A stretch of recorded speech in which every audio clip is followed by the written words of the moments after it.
Kali and Maya.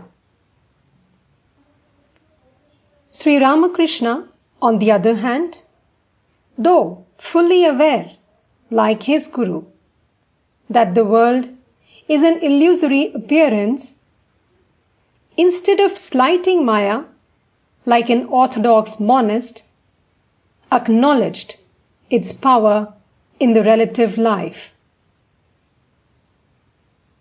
He was all love and reverence for Maya, perceiving in it a mysterious and majestic expression of divinity. To him, Maya itself was God, for everything was God.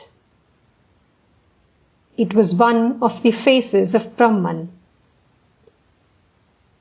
What he had realized on the heights of the transcendental plane, he also found here below, everywhere about him, under the mysterious garb of names and forms. And this garb was a perfectly transparent sheath, through which he recognized the glory of the divine immanence. Maya, the mighty weaver of the garb, is none other than Kali, the Divine Mother. She is the primordial divine energy, Shakti, and she can no more be distinguished from the Supreme Brahman than can the power of burning be distinguished from fire. She projects the world and again withdraws it. She spins it as the spider spins its web. She is the mother of the universe, identical with the Brahman of Vedanta and with the Atman of Yoga. As eternal lawgiver, she makes and unmakes laws. It is by her imperious will that karma yields its fruit. She ensnares men with illusion and again releases them from bondage with the look of her benign eyes. She is the supreme mistress of the cosmic play, and all objects, animate and inanimate, dance by her will. Even those who realize the absolute in Nirvikalpa Samadhi are under her jurisdiction, as long as they still live on the relative plane. Thus, after Nirvikalpa Samadhi, Sri Ramakrishna realized Maya in an altogether new role.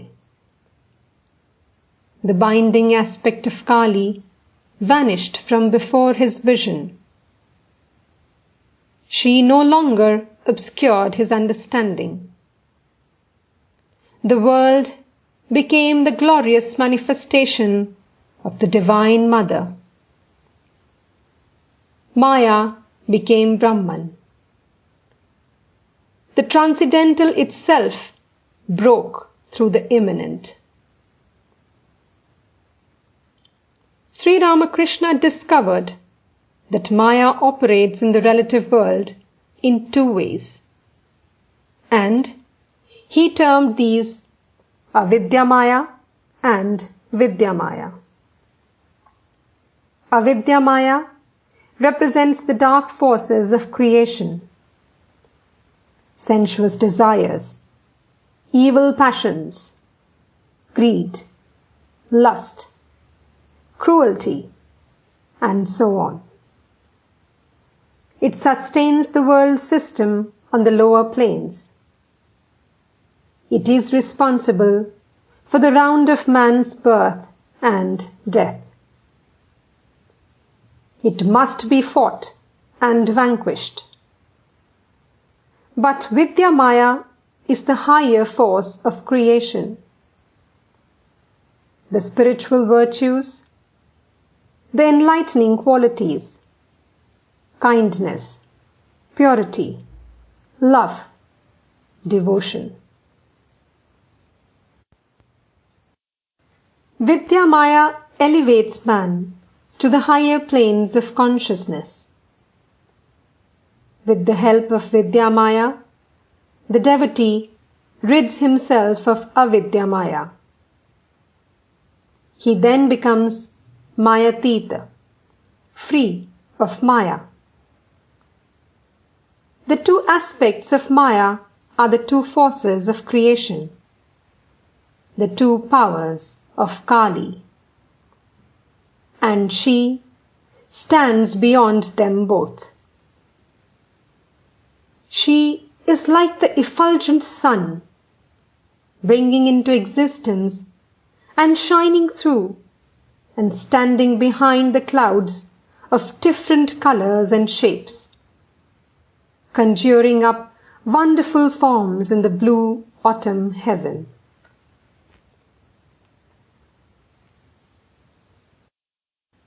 The Divine Mother asked Sri Ramakrishna not to be lost in the featureless Absolute, but to remain in Bhavamukha, on the threshold of relative consciousness, the border line between the Absolute and the relative.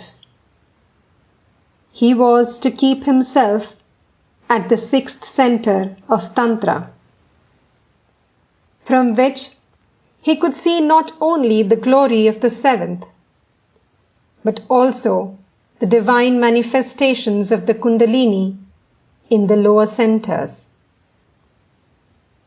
He gently oscillated back and forth across the dividing line.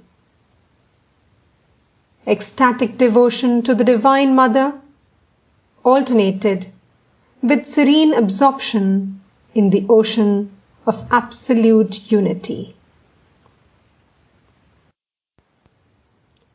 He thus bridged the gulf between the personal and the impersonal, the immanent and the transcendental aspects of reality. This is a unique experience in the recorded spiritual history of the world.